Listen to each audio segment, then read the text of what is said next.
विश्वास कीजिए, भगवत मार्ग मिलना बड़ा दुर्लभ विषय है। भ्रमण के समय और जब जब जहां जहां जैसे मिलन भगवत कृपा से संतों से हुआ है, तो जो ये गोस्वामी जी ने कहा है, जन्म जन्म मुनि जतन कराही, बिल्कुल ऐसा ही सत्य अनुभव हुआ है। कोई बिरला ही शास्त्र सम्मत मार्ग में चल करके परम सिद्धि को प्राप्त होता है, नहीं तो शास्त्र ऐसा अरण्य है, जंगल है, जिसमें बहुतों की बुद्धि को फंसते हुए देखा है, निकल ही नहीं पा रहे। सारा का सारा ज्ञान केवल स्थूल सूक्ष्म और कारण इन्हीं को सिद्ध करने में लगा है, जबकि ये अविद्या का खेल है। ज्ञान तो इनको मिटाने के लिए है, इनको सजाने के लिए नहीं है। पर प्रायः इतनी शरीर की अवस्था हो गई, 80 वर्ष 85 वर्ष, और साधना में लगे हुए हैं, और केवल अविद्या का पोषण हो रहा है। बड़ा आश्चर्य होता है। बिना भगवत कृपा के, गुरु कृपा के सही मार्ग मिलना कठिन है। ऐसा थोड़ी कि आप शास्त्र स्वाध्याय करते हैं तो सही मार्ग आपको मिल ही जाएगा। गुरुदेव की कृपा से सही मार्ग का अनुभव होता है। जब मार्ग मिल गया तो लक्ष्य मिलना दुर्लभ नहीं रहता। वार्ता करके देखा है, बस केवल अविद्याजनित रचना को ही पुष्ट करना। एक बार कई संत भगवान पधारे थे, चर्चा हुई, परिणामतः उन्होंने कहा व्यवहार सत्य तो है ना, करना तो पड़ेगा ही ना। ये भाषा साधु वेश की नहीं होती, ये भाषा संसारिक होती है। साधु वेश में ये व्यवहार सत्य नहीं है, परमार्थ सत्य है। ये व्यवहार करना ही पड़ेगा, ये तो मान सकते हैं, पर इसे असत्य मानकर, स्वांग मान करके, इसे सत्य मानकर करने वाला ना तो ज्ञानी है ना उपासक है। बिना भेद के भेद मिटा नहीं सकते। ये जो भेद में फंस गए, इसमें भेद करना ही होगा। अन्वय और व्यतिरेक, अन्वय है, व्यतिरेक ये नहीं है, ये नहीं है, ये नहीं है, तो वहां पहुंच जाओगे जहां है। और जब है का अनुभव किया तो सर्वत्र वही है जिसे हम नहीं भी कह रहे थे। तब अनुभव हुआ सर्वम खलमिदम ब्रह्म नेना नास्ति किंचन। पूरा जीवन व्यतीत हो जाता है, सूत्र का साक्षात्कार नहीं हो पाता है, और अपनी हम मान्यता को लिए बैठे रहते हैं, इसीलिए गतियां बदल जाती हैं। तो श्री भगवान गतियों का वर्णन करते हैं। यत्र काले त्वनावृत्ति मावृत्तिम चैव योगिनः प्रयाता यान्ति तं कालम वक्ष्यामि भरतर्षभ। हे भरतवंश में श्रेष्ठ अर्जुन, जिस काल में अर्थात जिस मार्ग में शरीर छोड़कर गए हुए योगी उपासक अनावृत्ति को प्राप्त होते हैं, अर्थात वो पुनः लौटकर जन्म मरण के चक्र में नहीं फंसते हैं, और जिस काल में मार्ग में शरीर छोड़कर गए हुए आवृत्ति को प्राप्त होते हैं, अर्थात पुनर्जन्म को प्राप्त होते हैं, उन दोनों मार्गों का मैं वर्णन करूंगा। सुनो, भगवान ऐसा कह रहे हैं। पहले श्लोक की 2-3 दिन चर्चा हुई थी। प्रभु कह रहे हैं कि मैं संपूर्ण संसार को व्याप्त करके विराजमान महान ईश्वर हूं। मेरी अनन्य भक्ति के द्वारा मेरे को तुम प्राप्त कर लोगे। यहां कोई क्रम मुक्ति जैसा वर्णन नहीं है। सीधे प्रभु के चरणों का आश्रय और निरंतर चित्त की वृत्ति का प्रभु में समर्पण, भगवदाकार वृत्ति तन्मया स्थिति में वो प्रभु स्वरूप हो गया, जीवन मुक्त जीते जी हो गया। शरीर छोड़कर कोई गति मिलेगी, काम खत्म उसका। वो शरीर रहते हुए भी परम गति में स्थित है। ये दुर्लभ बात। जीवित अवस्था में ही वो अनावृत हो चुका है। बड़ी कठिन बात है ये। विषयी सांसारिक पुरुषों की तो कहीं यहां गुंजाइश ही नहीं बात है। ये गति जानते हो किनकी है? उनकी दुर्गति का वर्णन नहीं है, ये सदगति और गति का वर्णन है। उनकी तो चर्चा ही नहीं है। अभी पीछे सत्संग में देहगे में आसक्त पुरुषों की दुर्गति का वर्णन, वो दुर्गति का वर्णन है, ये गति का वर्णन है। ये साधारण लोगों की बात नहीं है। ये जो असाधारण साधना में लगे उनकी बात कही जा रही है। ऐसा न समझ ले कि उत्तरायण दक्षिणायण में मरने से अलग अलग वो गतियों को प्राप्त ही होगा। वो गतियां उनकी जो साधना में लगे हैं, जो साधन रही तो उनकी दुर्गति होती, उनका इनमें उत्तरायण दक्षिणायन से कोई संबंध नहीं। अगर आप पापाचरण करते हो, भगवत विमुख हो, तो उत्तरायण में भी मरोगे तो नरक जाओगे। ये थोड़ी कि आप सूर्य लोक होते हुए आप ब्रह्मलोक पहुंच जाएंगे, ऐसा नहीं है। ये गतियां उन साधनों की वर्णन की जा रही है जिन्होंने निष्काम भाव से साधनाएं शास्त्र सम्मत की है या सकाम भाव से गृहस्थ धर्म के अनुसार चले हैं, उनकी गतियों का वर्णन है। सबसे पहली दुर्लभ गति, प्रभु के चरणों का आश्रय लेकर निरंतर प्रभु का भजन, उसे और कुछ जानने की जरूरत नहीं। भगवत चर्चा सुन रहे हैं, भगवत चर्चा कर रहे हैं, पर हमारा एक ही लक्ष्य है, निरंतर गोरे सांवले चरणारविंद का आश्रय लेकर उनका सुमिरन करना, बस, और कुछ नहीं जानना। इसी से सब कुछ प्राप्त हो जाएगा। वो जीते जी जीवन मुक्त है, क्योंकि उसे अपना कल्याण करने के लिए सोचना नहीं है। भगवान कह रहे हैं ऐसे को तेषाम हम समुद्धरता मृत्यु, ये भगवान का ठेका है। योगक्षेमम बहाम्य हम त्वाम सर्व पापेभ्यो मोक्षयिष्यामि मा शुचः, ये भगवान का ठेका। ये मार्ग बिल्कुल अलग है। इसका परिचय बड़े कृपा पात्रों को होता है। अब दूसरा मार्ग, जो साधना करते हैं योग आदि की, बहुत से लय योग, हठ योग, बहुत से योग है। बता रहे हैं गुरु कृपा ना हो तो शास्त्र रूपी जंगल से निकल पाना बड़ा कठिन है। माया के जंगल से निकल पाना तो सरल हो सकता है प्रपंच के, लेकिन शास्त्र के जंगल से निकल पाना बहुत कठिन होता है। कोई बिरला ही कृपा पात्र उस सूत्र को समझ करके सही मार्ग में आगे बढ़ जाता है, नहीं फंस जाता है। हमारे पास तो ऐसे प्रायः कृपा करके पधारते रहते हैं। उनके दर्शन और संभाषण से लगता है इतना समय व्यर्थ जा रहा है। एक बार भी राम कृष्ण हरि शिव नहीं निकला और घंटों तर्क करने के लिए तैयार है। एक शब्द भी भगवान का नहीं, केवल स्थूल सूक्ष्म और कारण, केवल इसी की चर्चा। तब लगता है कि कहां फंसे हो।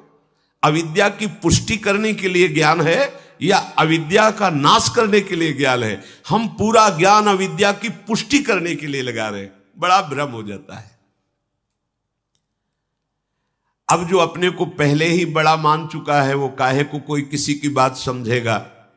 तो इतने बड़े बन जाओ कि सब तुम में समा जाए, तब तो तुम्हारा बड़ा बनना सार्थक हो गया। इतने बड़े बनो, इतने महान बनो कि तुम में सब समा जाए, केवल तुम ही रह जाओ, तो अहम ब्रह्मास्मि। या फिर इतने छोटे बनो कि सब बड़े बन जाए, तृणादप स्तुनि चैन। बीच में काहे को हिल गए हो? त्रिशंकु क्यों बने हुए हो? दोनों मार्ग हैं। बड़े बनना है तो इतने महान बनो कि केवल आप ही आप रह जाओ, तो हो गया ब्रह्मबोध। या फिर इतने छोटे बनो, तृणादपि सुनीचेन, तृण से भी नीच, तो आप हो गए प्रभु के लाड़िले प्यारे दास बन गए। प्रभु की प्रेम लीला में प्रवेश पाने का अधिकार मिल गया। अपने ना बड़े बन पा रहे ना छोटे बन पा रहे, बीच में हिल गए। ये बीच वाली दुर्दशा वाली वृत्ति को त्यागना चाहिए। बीच ठीक नहीं है। बीच तो प्रियालाल के ही बीच में ठीक है और नहीं ठीक है।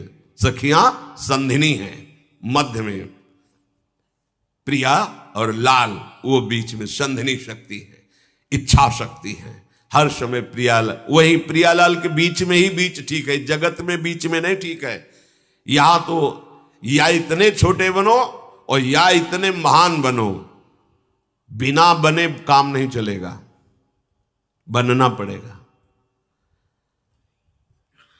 जब तक आप अपने को बीच में रखेंगे तब तक बात नहीं बनेगी। तो अपना मार्ग है छोटा बनना, क्योंकि हमारे ही आराध्य देव शब रूप में है। ऐसा आचार्य आदेश करते हैं, देखो सर्वान वस्तुतया निरीक्ष परम स्वाराध्य बुद्धिर्मम। तो मेरे आराध्य देव शब रूपों में है, तो सबके चरणों में प्रणाम है। सब हमारे यही मार्ग है भक्ति का, प्रेम का। यही गोस्वामी जी कह रहे हैं, सिय राम मैं सब जग जानी, करऊं प्रणाम जोरी जुग पानी। दोनों हाथ जोड़कर चराचर जगत को प्रणाम करता हूं, क्योंकि सब मेरे श्यामा श्याम है। ये हुआ छोटा बनना। आत्मस्वरूप भगवान के विभिन्न नाम रूप हैं, वो मेरी ही आत्मा है और एक ही आत्मा है।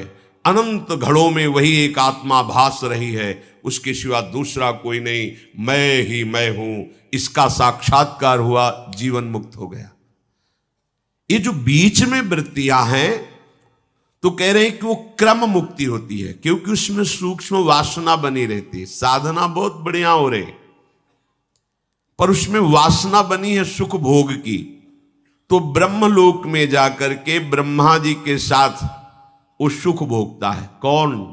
जो शास्त्र के अनुसार साधना कर रहा है, संयम नियम व्रत ब्रह्मचर्य सावधान हो करके, पर भगवत साक्षात्कार का संयोग नहीं बना, वो क्रम मुक्ति के अंतर, तो वो ब्रह्मलोक जाएगा। और जब तक ब्रह्मा जी की आयु है सुख भोगेगा।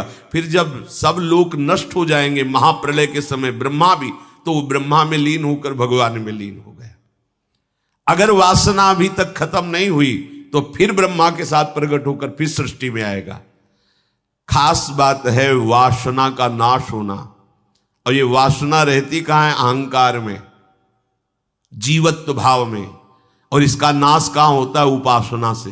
और उपासना कहां बनती है? महात्मा के संग से। महात्मा कहां मिलते हैं? भगवत कृपा से। और वो कृपा भरपूर अपने लोगों के ऊपर है, क्योंकि वृंदावन जैसा कोई महात्मा नहीं। वृंदावन में सब महात्मा ही हैं, क्योंकि लाडली के सब दुलारे हैं। हमें धाम मिला, धामवास मिला, धाम के जो प्रेमी जन है उनका संग मिला। अब बात बन जानी चाहिए क्या?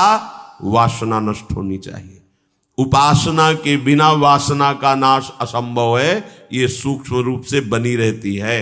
जब उपासना में हम लगते हैं तो गुरु कृपा से वासना, इसीलिए मोक्ष शब्द को साधना का फल नहीं कहा गया, मोक्ष मूलम गुरु कृपा कहा गया है, क्योंकि उस वासना का नाश गुरुदेव की कृपा से होता है। साधना करते करते हम सूक्ष्मता की तरफ बढ़ते हैं, पर वासना बनी रहती है। उर्कछु प्रथम वासना रही, वो वासना सूक्ष्म बनी रहती। तो कह रहे हैं वो ब्रह्मलोक जाता है, वहां के भोग भोगता है। अगर वासना क्षीण हो गई ब्रह्मलोक में तो वो फिर मुक्त हो जाएगा। नहीं क्षीण हुई तो ब्रह्मा के साथ महाप्रलय में भगवान में लीन होकर पुनः क्रमवश फिर वो सृष्टि में आए, फिर साधना करो। ऐसे थोड़ी भगवत प्राप्ति। और सीधा मार्ग है, भय शून्य मार्ग है, और दोबारा कर्म बंधन से जन्मोगे नहीं, पक्का विश्वास, क्योंकि उसमें भगवान ठेका ले रहे। नामे भक्ता प्रणश्यति, क्या? एकमात्र श्यामाजू के चरणों का आश्रय लेकर आप केवल अंदर ये बैठा लो।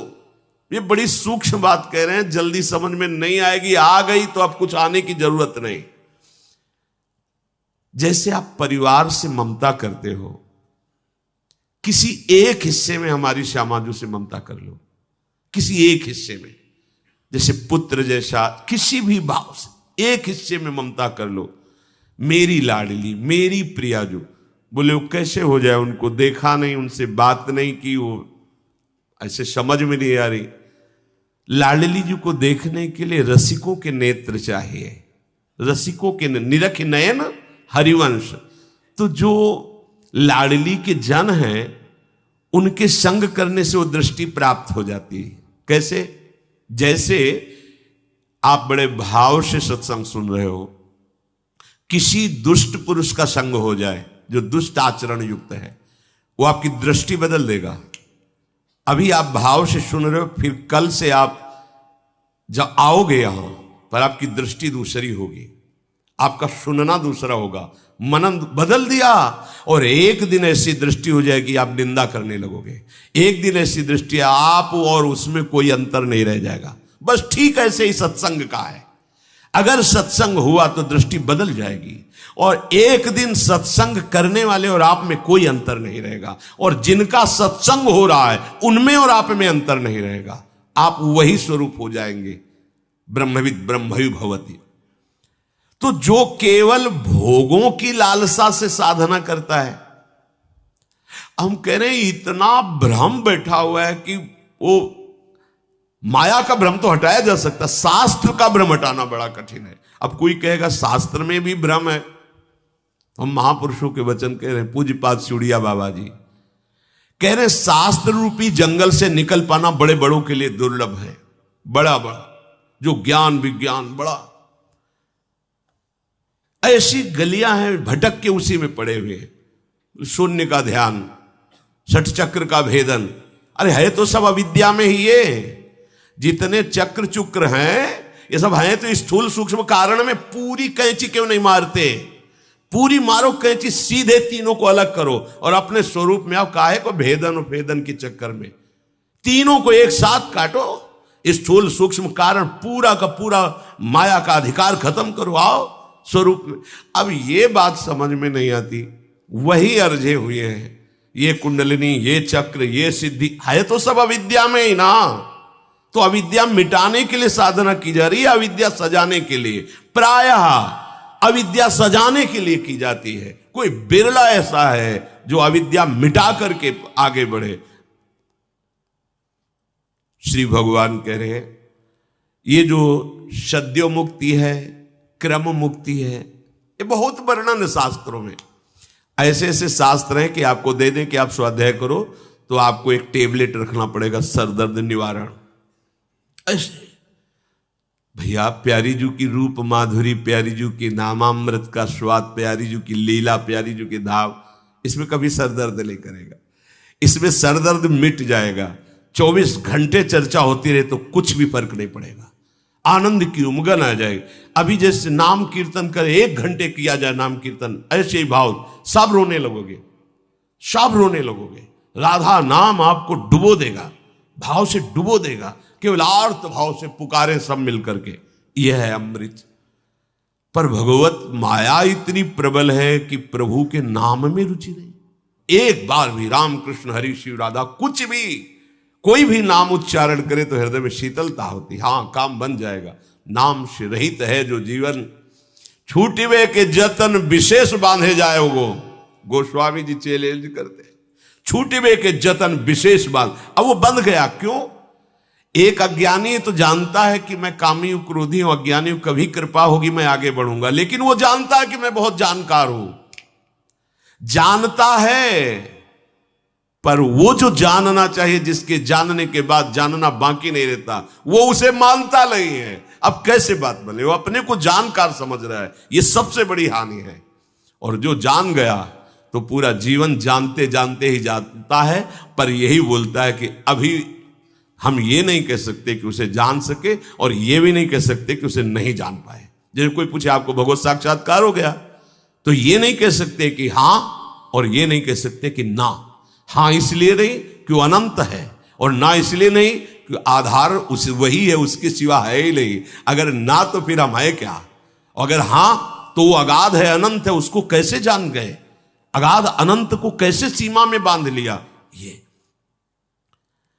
अनावृत्ति मावृत्तिम, जिसका यही अनावृत हो गया उसका अनावृत। अनावृत माने पर्दा हट जाना, यही पर्दा है भैया। ये स्थूल सूक्ष्म कारण यही पर्दा है। बड़ी विचित्र दशा है, बड़ी विचित्र। इसलिए कहते विचित्र दशा है कि दोनों स्पष्ट अनुभव होता है। कई बार सत्संग में कहा, जैसे कोट शर्ट बनियान, 3 कपड़े, बनियान पहले, शर्ट पहने, ऊपर से कोट पहने, ऐसे ही आत्मस्वरूप का बनियान कारण शरीर, आत्मस्वरूप की शर्ट सूक्ष्म शरीर, और आत्मस्वरूप का कोट स्थूल शरीर। अब मैं थोड़ी हो गया, ये मैं थोड़ी हो गया, पर है ना मैं, इसी को अविद्या कहते, इसी को मिटाना। मेरा स्वभाव, मैं ऐसा, मैं वैसा, अंतःकरण धर्म, मैंने ये किया, मैं करूंगा, मैं रूपवान में, ये ही अविद्या है। ठीक बात इतना ही है। भगवान 2 विभाग करके वर्णन करते हैं, कहते हैं पंचमहाभूत, मन, बुद्धि, अहंकार, 5, 3, 8, ये अष्टधा प्रकृति अपरा प्रकृति है, और इससे बिल्कुल विलक्षण एक मेरी परा प्रकृति है, जो आत्मा, जो जीव कहा जाता है। इन दोनों से चराचर जगत व्याप्त है। फिर एक प्रकृति है, एक परमात्मा अंश है, और जब वो अपने स्वरूप में आया तो लौट के जब देखा तो वहां प्रकृति थी नहीं, केवल परमात्मा स्वरूप। तो इसीलिए निकल पड़ा कि सर्वम खलमिदम ब्रह्म वासुदेवा सर्वम।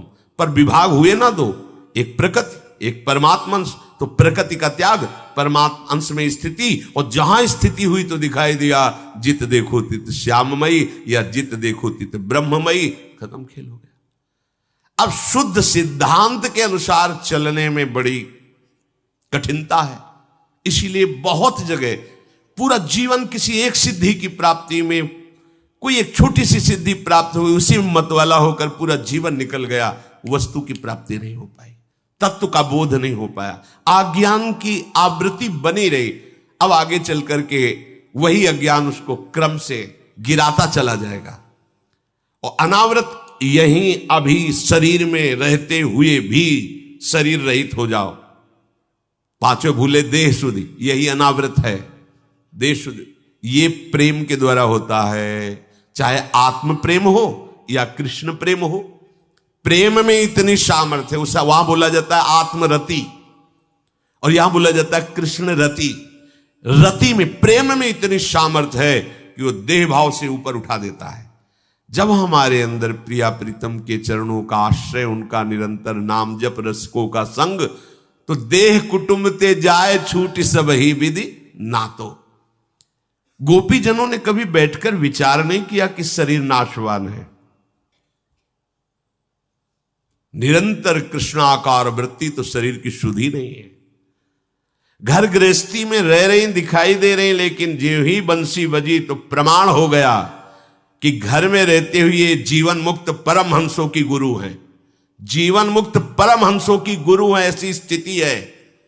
आई ब्रजनार सुनत बंसीरो गृहपति बंधु बिचारे। त्याग के बाद त्याग की स्मृति बनी रहती है, ये बड़े बड़े परम हंसों में बनी रहती है, त्याग की स्मृति। यहां त्याग की स्मृति का भी त्याग है। आई ब्रजनार सुनत बंसीरो गृहपति बंधु बिचारे। कैसी दशा है? एक कर्ण में कुंडल पहन रही थी तो दूसरे में पहनने की स्मृति ही नहीं है। कवल है, हाथ का कवल हाथ से ही गिर गया, भाग पड़ी, शरीर में स्थिति नहीं। कृष्णाकार वृत्ति को, इसीलिए बड़े बड़े ज्ञानियों ने गोपी चरण रज की मांग की, भावना की, लोटे इस रज में ऐसी स्थिति। अरे परमहंसों के आचार्य श्री सुखदेव जी उनका वर्णन कर रहे हैं, श्री शुकाचार्य उनकी महिमा का वर्णन कर रहे हैं। क्या है? बस केवल कृष्ण प्रेम, ये सबसे आखिरी बात है। ये जो वृंदावन का प्रेम सबसे आखिरी बात। सब बुद्धि की धरा में विचरण होता है और यहां बुद्धि का ही स्वाहा हो जाना होता है। देखो भाई जी महाराज एक पद में लिखे, हमें बुद्धिहीन बना दो हे भगवान।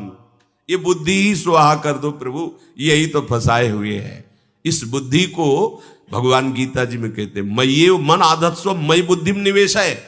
अपनी बुद्धि को मेरे चरणों में छोड़ दो। यहां छोड़ करके भी शिकायत करते रहते हैं, कहते हैं कि हम शरणागत हैं, हमारी बुद्धि काम नहीं कर रही, हमारा मन काम नहीं। क्यों तुम चिंता कर रहे हो? जो नामे लिख दिया है तो प्रभु जानेंगे ना। पूरी सृष्टि की मन बुद्धि कहां जा रही, तुम्हें कोई परेशानी? बोले नहीं। तो बोले तुम क्यों परेशान हो? बोले मेरी मन बुद्धि। तो लिखा कब? शरणागत कब हुए? कब दिया प्रभु को? अब आप फंस जाओगे।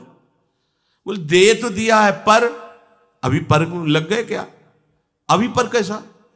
बोले अब ये गलत सोचता है। मालिक जाने, दे दिया ना, लिख दिया है। भाई अपना मकान किसी को जब बेच दिया, अब उसमें वो शहद की दुकान खोले या मधुशाला खोले, हमारा अधिकार तो खत्म हो गया ना। तो बस मय्येव मन आधत्स्व मयि बुद्धिम निवेश है, तो उसका परिणाम क्या होगा? निवशिष्यसि मय्येव, तू मेरे में ही निवास करेगा। अत ऊर्ध्वम न संशया, संशय मत कर। तो फिर हमारी मन बुद्धि जो हम कहते शरणागत हो गए, पर ये बहुत चंचल और मुझे दुख दे रहे, तुम्हें दुख दे रहे ना, क्योंकि तुमने अपना माना है ना, इसलिए दे रहे। नहीं, इनके मन में क्या चल रहा, मुझे क्या परेशानी? बोले वो उनका मन है, तो तुम्हारा मन अभी है? हाँ, गलत है। अभी हम बकाया है, अभी तदात्म भाव बकाया, अभी शरणागत नहीं हुए। शरणागत का पाठ पढ़ रहे हो। शरणागत हुए, जब शरणागत हो जाओगे तो उन्मत्त हो जाओगे। भगवान कह रहे हैं कि मेरे में निवास करेगा, अर्थात उठते बैठते चलते फिरते हर समय। कबीर कहे हम रहें ठिकाना, हर समय, स्वप्न में, जागृत में, सुषुप्ति में, अपने आराध्य देव में रमण। ये अनावृत हो चुका है, इसकी कोई गति के लिए वर्णन नहीं है कि आगे वो स्वर्ग जाएगा और ब्रह्मलोक जाएगा और ब्रह्मा के साथ, ब्रह्मा प्रणाम करते हैं ऐसी गति को, वो सीधे प्रियालाल को प्राप्त होगा। अनावृत्ति उस उपासक की जो इसी जन्म में अनावृत हो गया है, बिल्कुल इसके ऐसा नहीं कि जिसको ज्ञान हो जाता है और शरीर शुद्ध भूल जाती है तो वो शरीर की चेष्टाएं नहीं होती। नहीं नहीं, बहुत अच्छे से होते हैं। जैसे एक नाटक मंच पर नाटक करने वाला बिल्कुल परफेक्ट जब नाटक करता है तो देखने वालों को भी सुख मिलता है, और जो नाटक का अधिष्ठात्र होता है, डायरेक्टर, वो भारी इनाम देता है। ऐसे ही बोध संपन्न महापुरुष, जो उसे इस सृष्टि में स्वांग दिया जाता है, गुरु का, शिष्य का, मित्र का, जो भी स्वांग दिया जाता है, परफेक्ट वैसे ही करता है जैसे आसक्त पुरुष। पर वो कहीं आसक्त नहीं होता, वो केवल स्वांग होता है, वो अनासक्त होता है। जैसे भगवान अवतार लेते हैं तो जिसके साथ जैसा व्यवहार वैसे ही कर, युधिष्ठिर जी से मिलते हैं तो झुक करके पैर छूते हैं। व्यवहार में बिल्कुल स्वांग में कमी नहीं होगी, पर जब स्वरूप में बात करते हैं तो अर्जुन सब कांप जाते हैं। देख मैं काल का भी महाकाल विराट रूप दिखाते। हमें इसी जन्म में अनावृत होना है। किससे? देह भाव से, अंतःकरण की तदात्म से, स्वभाव से। यही हमारी लड़ाई है। हमारा स्वभाव, यह जो परम सहज स्वभाव, श्री हरिवंश नाम रस जाओ, हमारा स्वभाव बन जाना। श्री हरिवंश, राधा वल्लभ श्री हरिवंश, ये स्वभाव हो जाना चाहिए। हमारा अंतःकरण धर्म, मन प्रियालाल की सेवा का संकल्प करे। बुद्धि प्रियालाल ही मेरे हैं, दूसरा कोई नहीं, ऐसा निश्चय करे।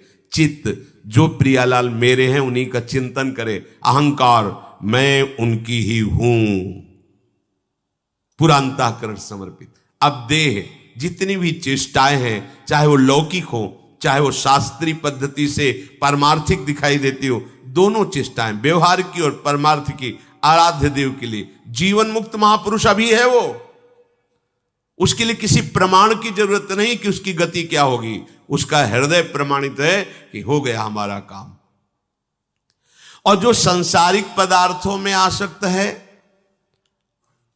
प्रभु से विमुख है, भोगों का संग्रह करके भोगने में सुख, वो आवृत है, उसे माया ने ढक रखा है। अब इस आवृत्ति की ये गति नहीं होगी कि वो ब्रह्मलोक जाए और वहां के भोग भोगे, फिर या तो मुक्त हो जाए या जन्म ले। ये आवृत वाले के लिए नहीं, ये अनावृत वाले के लिए है। सांसारिक पदार्थों और भोगों में आसक्ति, कामना, ममता रखने वाले जो पुरुष हैं वो अपने स्वरूप से विमुख हैं, प्रभु से विमुख है। ये आवृत ज्ञान वाले हैं, इनका विवेक माया ने ढक लिया है। ये आवृत्ति मार्ग में ही रहते हैं, आवृत्ति बार बार जन्म मरण चक्र में। सकाम भाव होने के कारण उनका मार्ग अंधकार में रहता है। जैसे कोई पाप करता है, भगवत विमुख है, तो थोड़ी कि उत्तरायण में मरा है तो ब्रह्मलोक जाएगा, नहीं, वो मार्ग ही नहीं उसके लिए प्रकाश वाला, सीधे अंधकार वाला मार्ग। वर्णन सुना था, 99,000 योजन नंगे पैर जलती हुई भूमि में मारते हुए कोड़े यम के दूत ले जाते हैं नरकपुरी। वो ये उत्तरायण दक्षिणायन वाला मार्ग नहीं, वो उनके लिए अलग मार्ग है। दक्षिणायन में भी ऐसे थोड़ी जाते हैं। दक्षिणायन का मार्ग सकामता है, पर शास्त्र के विरुद्ध एक भी आचरण नहीं है। गृहस्थ में है पर शास्त्र सम्मत आचरण। वो जब पधारेंगे तब जाएंगे कृष्ण मार्ग में ही, दक्षिणायन में ही, धूम मार्ग जिसे कहते हैं। आएंगे लौट के, पर बहुत अच्छी पोजीशन में रहेंगे, सुखपूर्वक। ये गतियां शास्त्र सम्मत चलने वालों के लिए। ये जो मनमानी आचरण करते हैं, इनकी कोई गति तो उसके आगे दू लगता है, दुर्गति। ये तो गति है, दुर्गति का वर्णन नहीं कि तुम पापाचरण करोगे तो तुम कृष्ण मार्ग में, धूम मार्ग में जाओगे, दक्षिणायन मार्ग में। भक्तों के चरित्र पढ़ करके देखो, श्री रैदास जी की दैन्य उत्कट भक्ति के वशीभूत होकर सिंहासन सहित प्रभु उनकी गोद में आ गए। लेकिन वाराणसी की विद्वता के अभिमान में फूले हुए ब्राह्मणों के वेद वाक्यों पर भी प्रभु नहीं रीझे। आर्त होकर विकल भाव से प्रभु को पुकारो तो ये प्रश्न ही खत्म हो जाएगा कि हमें दर्शन करा दो, भला प्रभु दर्शन दे दे। ये कोई प्रश्न उत्तर का विषय है कि आप में सामर्थ्य तो प्रभु के दर्शन करा दो तो हम जाने तुम महान भक्त हो या सिद्ध भक्त हो। हमें पक्का विश्वास है प्रभु निश्चित दर्शन देंगे। और खूब तीव्रता पूर्वक भजन के समय हमारे में ये नियम होने ही चाहिए। प्रभु में अटल विश्वास, भजन में दृढ़ता। ये भगवत दर्शन कराने की बात है। कैसे भगवत दर्शन होंगे? प्रभु में अटल विश्वास। अब इस अटल विश्वास को समझ लीजिए, जो टल ना सके ऐसा विश्वास। भजन मार्ग में चल रहे हम, भारी प्रतिकूलता, निंदा, अपमान, रोग से ग्रसित शरीर, कोई साथ देने क्या, पर तुम्हारा विश्वास प्रभु से नहीं टलना चाहिए। अटल, बट विश्वास अटल निज धर्मा। अटल विश्वास को बरगद के पेड़ की उपमा से कह रहे हैं कि कैसा, जैसे बरगद का पेड़ है तो थोड़ी इधर जड़ कमजोर हुई तो डाल से जड़ निकल कर लग गई, हिलने नहीं देगी, बड़ा भारी दूर तक उसकी डालें फैल गई, जगह जगह जड़। ऐसा नहीं कि वो न, अगर जड़ भी काट दो तो उसकी इतनी जड़ें फैल गई कि नष्ट नहीं हो सकता। बट विश्वास अचल निज धर्मा। अपने धर्म में अचल और अपने आराध्य देव में अटल।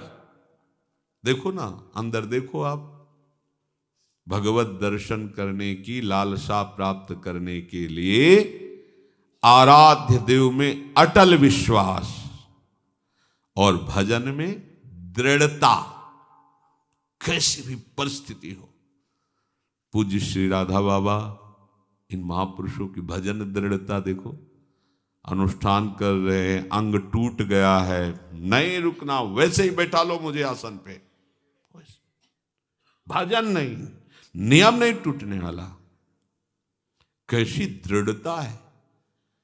लिया नियम परिक्रमा भाव गिरिराज की, वही गीता वाटिका, नहीं चल पा रहे, पालकी में बैठा लो, चलो ले चलो।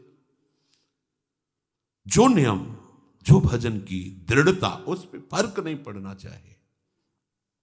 दूसरा, हम जिसका भजन कर रहे हैं वो हमारे भजन को देख रहा है। बड़ा सुख मिलेगा आपको जब ये बात आप लाओगे। हम वाणी गायन कर रहे हैं, हमारे प्रियालाल सुन रहे हैं। हम भजन कर रहे हैं, हमारे प्रियालाल देख रहे हैं। तो हम कोई भी कार्य ऐसा ना करें जो प्रियालाल के सामने नहीं करना चाहिए। देखो आप बच जाओगे।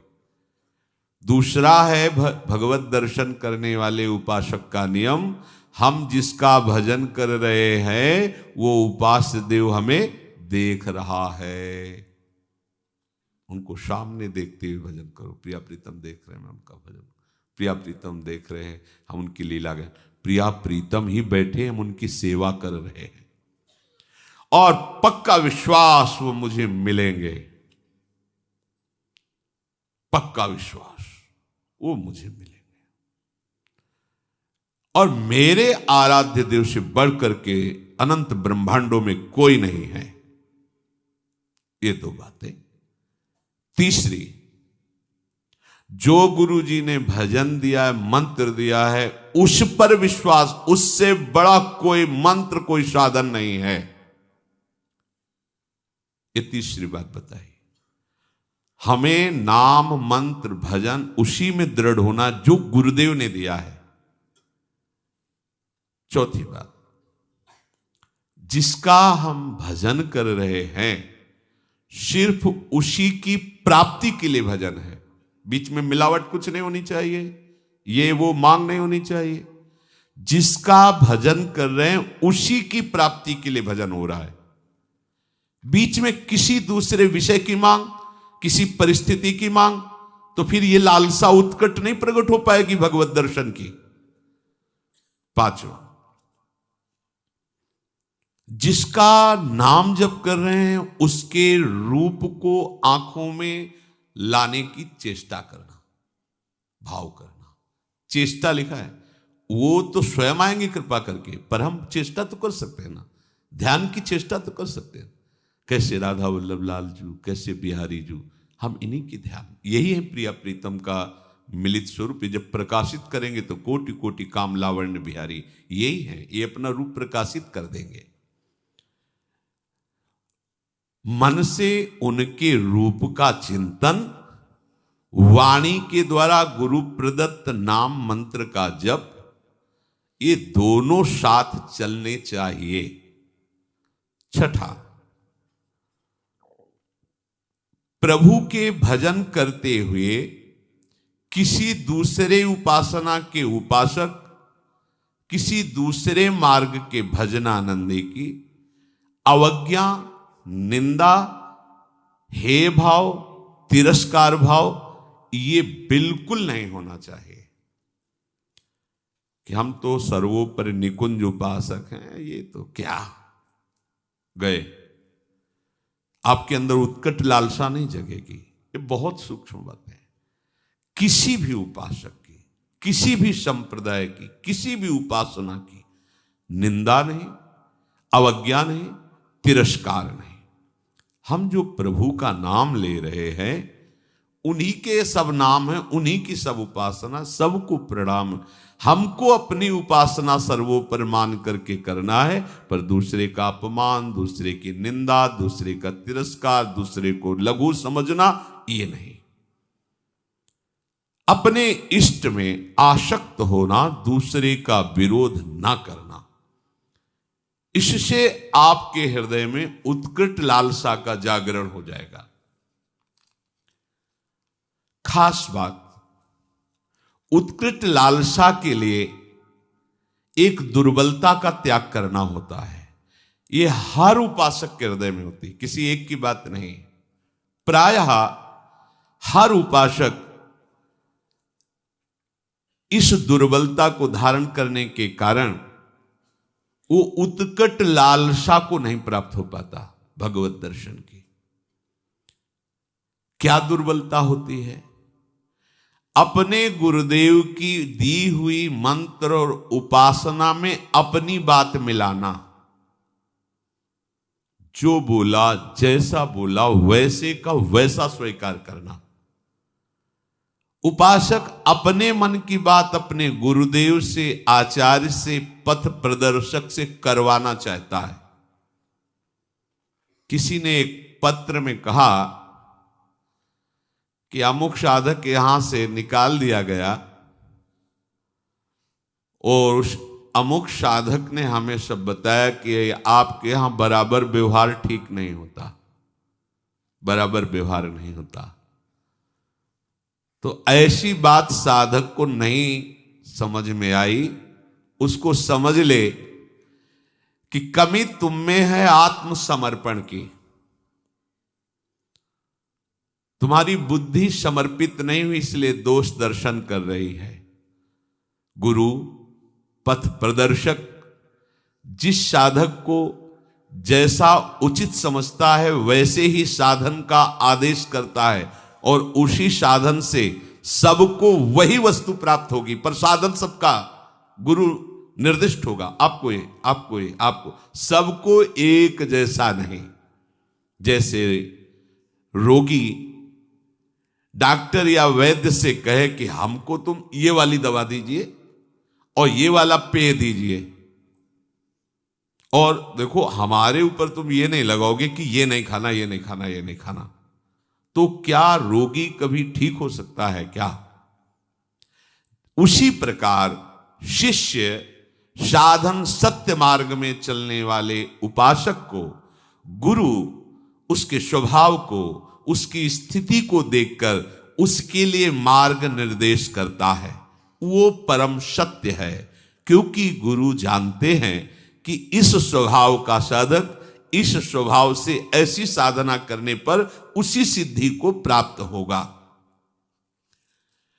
गुरु ही उपयुक्त अधिकारी देख करके उपासना बताते हैं। वो तब तक शक्तिपात नहीं करते, शक्ति का आधान नहीं करते, जब तक शिष्य संपूर्णतया गुरु के अधीन नहीं हो जाता। शक्तिमान गुरुदेव शिष्य को जो अपनी आध्यात्मिक शक्ति देना चाहते हैं, जिसे शास्त्रीय भाषा में शक्तिपात कहते हैं, परम सामर्थ्यशाली गुरुदेव उसे तब तक नहीं देंगे जब तक उस शक्ति को रखने की योग्यता नहीं आएगी, पात्रता नहीं आएगी, अधिकार नहीं आएगा। जिस उपासक में उनकी ऊर्जा शक्ति को धारण करने की सामर्थ्य नहीं आई है, यदि वो उसे शक्तिपात कर दे तो उनकी शक्ति व्यर्थ हो जाएगी या वो उपासक नष्ट हो जाएगा। उन्मत्त होकर, मतवाला होकर गलत मार्ग का अनुसरण करके भ्रष्ट हो जाए, क्योंकि पावर मिल गया उसको। जैसे भगवान शिव से वृत्रासुर ने शक्ति पात करने की प्रार्थना की कि मैं जिस पर हाथ रख दूं भस्म हो जाए। तथास्तु, जगत गुरु शिव ने ऐसा ही कह दिया। उसने सोचा कि परीक्षा इन्हीं से शुरू करते हैं। उमा जी की तरफ दृष्टि गई, शुरू यहीं से कर। भागे। उस शक्ति का दुरुपयोग और उस शक्ति के द्वारा उसका नाश श्री हरि ने उल्टा उसी के ऊपर रखवा को भस्म कर दिया। भगवान शिव ने तांडव प्रारंभ किया तो बाणासुर अपनी ताल गति से उन्हें प्रसन्न कर, जा तेरे शास्त्र भुजाएं हो जाए। शक्तिपात की 1000 भुजा बलशाली, जिस पर्वत पर जाता टक्कर मारता, उसकी भुजाओं का जोड़ कोई नहीं। भगवान शिव से ही आया और कहने लगा, गुरु अब इन भुजाओं की खुजली मिटाने वाला त्रिभुवन में कोई नहीं, आओ आप ही हमसे 2-2 हाथ कर। हंस पड़े, उनका आ जाएगा कोई 2-2 हाथ करने वाला। भगवान ने सुदर्शन चक्र से उसी शक्ति को नष्ट किया। इसलिए गुरुजन स्वभाव के अनुसार उस सिद्धि को प्राप्त करने के लिए उसे मार्ग देते हैं। शक्तिपात तभी होता है जब सर्वतोभावेन मन वचन कर्म से वो अपने गुरुदेव के अधीन हो जाता है, जिसकी बुद्धि नहीं रह जाती है। जब तक आपकी बुद्धि काम कर रही, क्यों मैं हूं, इसमें ऐसे कर लिया जाए, वैसे कर, तब नहीं, जैसा का वैसा। जिसको जो अधिकार गुरु ने दिया है, जो क्रिया दी है, जो जप दिया है, उसी के अनुसार बिल्कुल चलो, उसी प्रकार चलो जैसा कहा है। सबको समान उपदेश नहीं दिया जा सकता, सबके साथ समान व्यवहार भी नहीं हो सकता। समझिए, प्यार आंतरिक गुरुदेव का सबके प्रति समान है। सबको समान रूप से आप ऐसा सब करें, नहीं हो सकता। अलग अलग प्रक्रिया है, सबको समान रूप से आदेश नहीं दिया जा सकता। तो जो साधक रुष्ट होके गया था, उसकी जब छानबीन की गई तो वो अपनी साधना से भ्रष्ट होकर दुर्गति को प्राप्त हुआ। पूज्य भाई जी से हनुमान प्रसाद पोद्दार जी महाराज जी की वाणी, दुर्गति को प्राप्त हुआ, उसका साधन नष्ट हो गया, वो कमजोर हो गया। फिर बाद में आकर रो के पूछा कि क्या मेरा भी सुधार हो सकता है?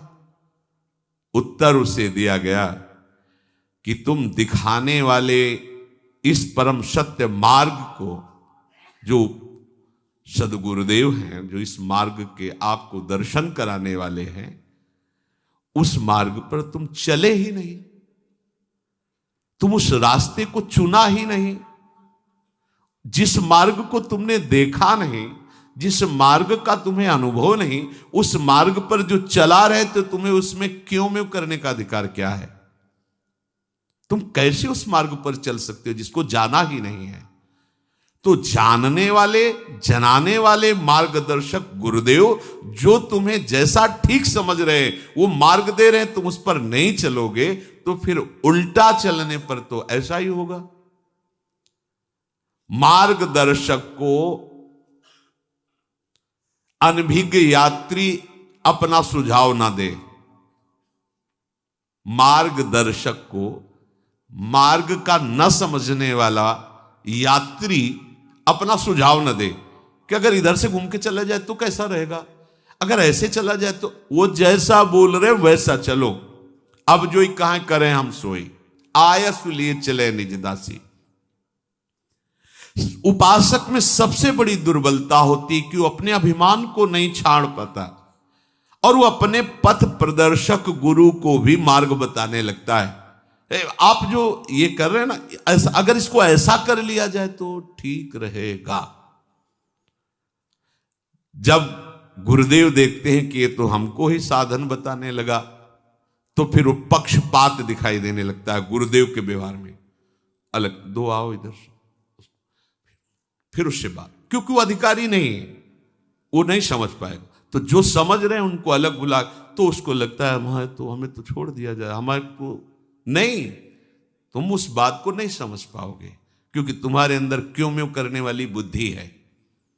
वो सोचता है कि अमुक के साथ इतना प्रेम गुरुदेव कर रहे हैं, हमारे साथ क्यों नहीं करते। वो अपने पथ प्रदर्शक गुरु पर दोष दर्शन करने लगता है और साधक जहां ये दोष आया, बस उसका अहंकार उसे नष्ट कर देता है, अहंकार नष्ट कर देता है। पथ प्रदर्शक के प्रति समर्पण सबसे बड़ा साधन है। ये वेद वाक्य है। बिना श्रद्धा के परमार्थ में एक कदम भी नहीं चला जा सकता। श्रद्धा और अपनी समझ, ये दोनों अलग अलग मार्ग हैं। श्रद्धा और अपनी समझ, ये दोनों अलग अलग मार्ग हैं। जहां अपनी समझ श्रद्धा में मिलाई गई वहां साधना नष्ट हो जाती है। अपनी समझ के ऊपर जहां श्रद्धा का शासन हुआ वहां साधना बन जाती है। समर्पणमयी अभिमान रहित श्रद्धा, समर्पणमयी बुद्धि में कभी सुधार करने की इच्छा नहीं होती कि गुरुजी ने जो कहा उसका हम सुधार। गुरुजी ने कहा ये लाइन ऐसे, इसमें अगर इस लाइन में सुधार हो जाए ना तो अच्छा रहेगा। ये बुद्धि की चतुरता है जो गुरु के शब्दों में सुधार करना चाहती है। मिलावट कि इसको इतना सरल करके ऐसे ले लिया जाए तो ठीक रहेगा। हमें लगता है कि हम यहां जुड़ करके अच्छा नहीं किया और साधक भयंकर दोष दर्शन करके उनकी निंदा करने लगता है। अब आंखों में जहां प्रियतम मूर्ति बसनी चाहिए वहां पग पग पर उसे दोष दर्शन दिखाई देता है।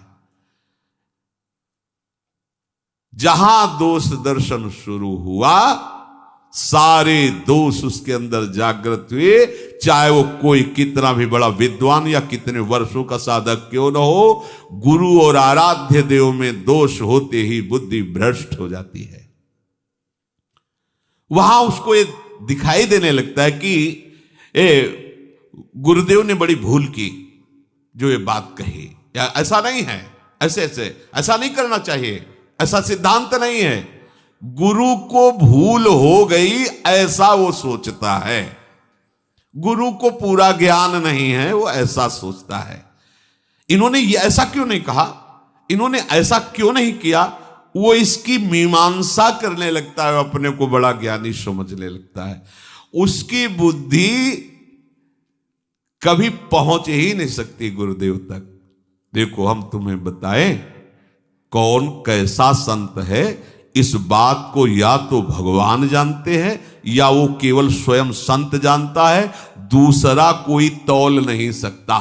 पूज्य भाई जी महाराज, देखो हमारी तुम्हारी बुद्धि ऐसी है जैसे ईंट पत्थर को तौलने वाला बड़ा कांटा, उसमें हीरा नहीं तौले जाते, हीरा तौलने का तराजू अलग होता है। ये ईंट पत्थर तौलने वाला तराजू हीरा नहीं तौल सकता। ऐसे ही प्राकृतिक भोगों का चिंतन कराने वाली बुद्धि ये महापुरुषों को नहीं तौल सकती कि है क्या। जिसकी बुद्धि संसार में थोड़ी भी सुख बुद्धि लगती है, जिसका जीवन प्रपंच में थोड़ा भी सना हुआ है, वो संत की महिमा को नहीं तौल सकती। देखो वहां वर्णन करते हैं, तात स्वर्ग अपवर्ग सुख धरी तुला एकंग, तूल नता सकल मिल जो सुख लव सत्संग। ये बुद्धि संतों की महिमा को नहीं तौल सकती।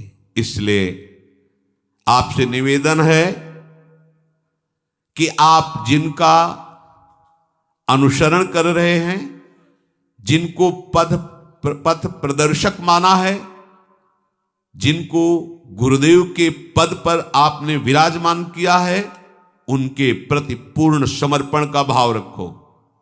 उन्हें मार्ग बताने की चेष्टा मत करो, उन्हें सलाह देने की चेष्टा मत करो। आपके लिए जो निर्धारित कर रहे हैं वही भगवत प्राप्ति का हेतु बनेगा। भेद बुद्धि, दोष बुद्धि, पाप बुद्धि है, इससे साधन नहीं बनता है। साधक अपने लक्ष्य पर दृढ़ रहे। देखो एक है मधुमेह का रोगी, शुगर, और वो मीठा उसको बहुत प्रिय होता है। वो कहेगा अपने वैद्य से कि आप जो है मुझे मिश्री का सेवन बताइए, क्योंकि कल जब हम आए थे आपके पास तो आप एक मरीज को कह रहे थे खूब मिश्री खाइए आप ठीक हो जाएंगे। वो था पित्त का रोगी। पित्त बढ़ा हो मिश्री खाओ तो कड़वी लगेगी पर वही समन कर देगी। तो जो कल आपने उसको उपदेश दिया था वही हमें दीजिए। तो मधुमेह वाले को मिश्री खाने से हानि हो जाएगी और पित्त वाले को मिश्री खाने से लाभ हो जाएगी। तो वैद्य से कहे कल जब हम आए थे तो आप एक को कह रहे थे कि आप मिश्री अच्छी मात्रा में सेवन कीजिए आप ठीक हो, तो मेरे को क्यों रोक रहे हो, ये पक्षपात क्यों कर रहे हो। ऐसे उपासक जो है अपने गुरुजनों पर दोष दर्शन करने लगता है।